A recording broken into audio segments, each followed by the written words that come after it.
the first time since 1994.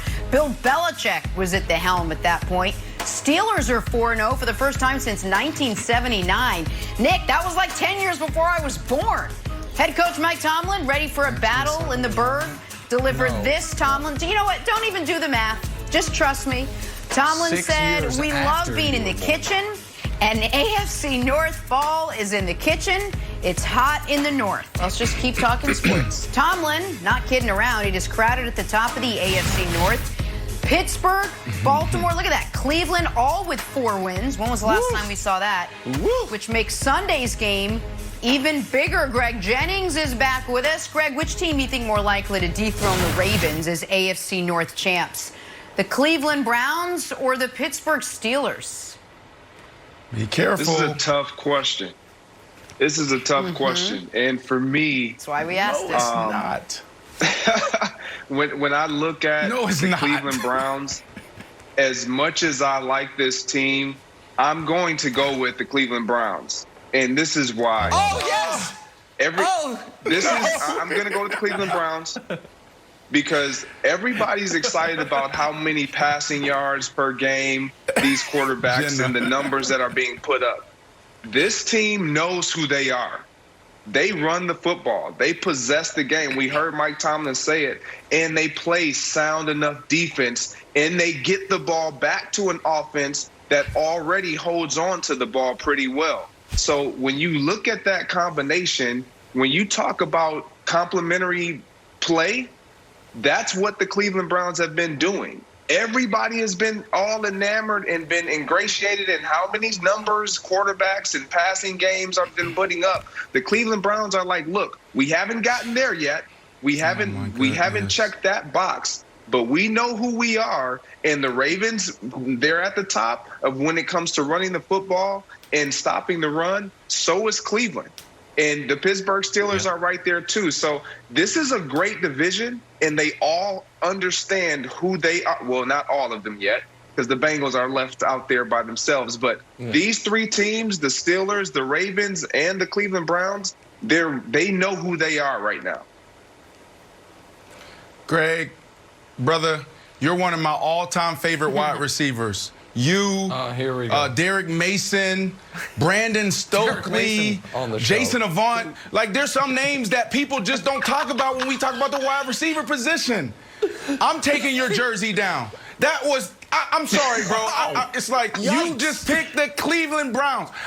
Your jersey is hanging on my wall behind me, and I'm taking it down. I can't believe you went with the Cleveland Browns. Basically, you're saying that you would rather play for Baker Mayfield over Ben Roethlisberger. That's what you're telling me, Greg.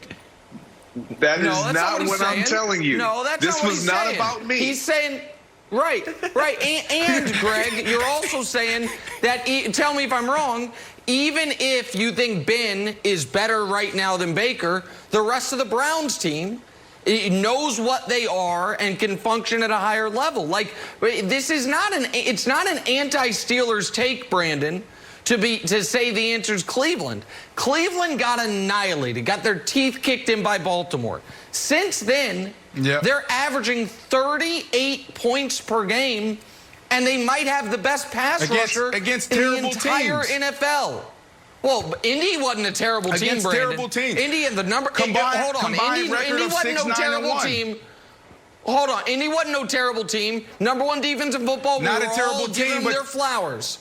Their linebackers their linebackers banged up. Someone had one of their guys had surgery on his thumb. Darius Leonard was out. The I other understand. guy, but if you're gonna growing injury.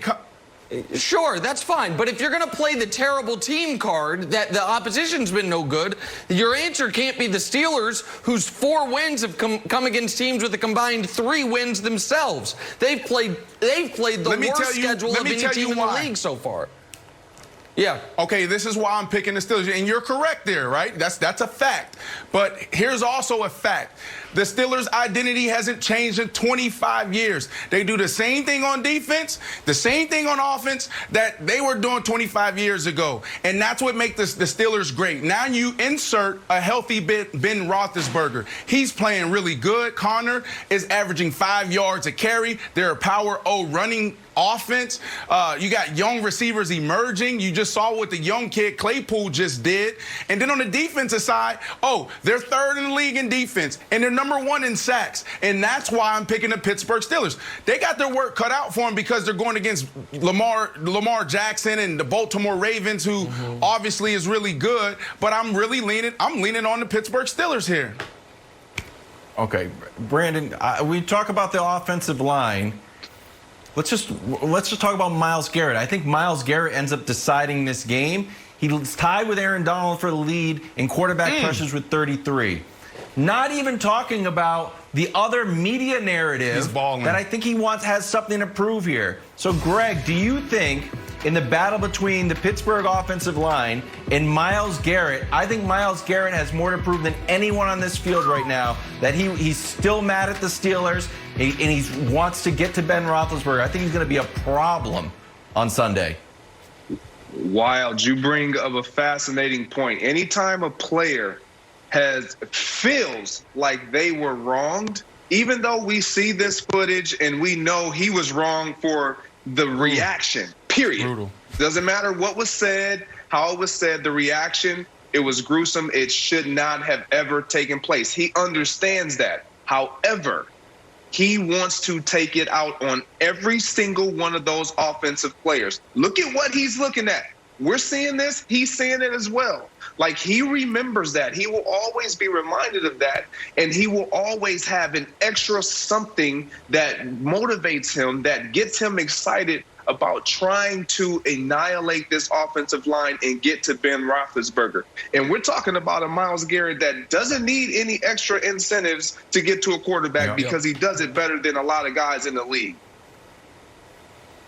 Well, if that's the case, then I'm going to tell Myles Garrett, look, bro, move on. Control what you can control. I remember talking to Pete Carroll years ago when I was leaving Denver and Seattle wanted me to come. And I'm sitting down with Pete, and he asked me, he said, tell me about the matchups. And I talked about Champ Bailey in practice, and I talked about Quentin Jammer in San Diego. I talked about your guy, Wilson, and Al Harris in Green Bay. And he said, well, why do you get up for those guys and and not for those other guys that may be fourth rounders, fifth rounders, or no-name guys? He said, approach every game the same, because if you try to come in with emotions, then you're not going to be a champion. And that's what I would say to Myles Garrett. Move on. You're playing lights out right now. Just continue to play the way you're playing, and everything will take care of itself in between the lines.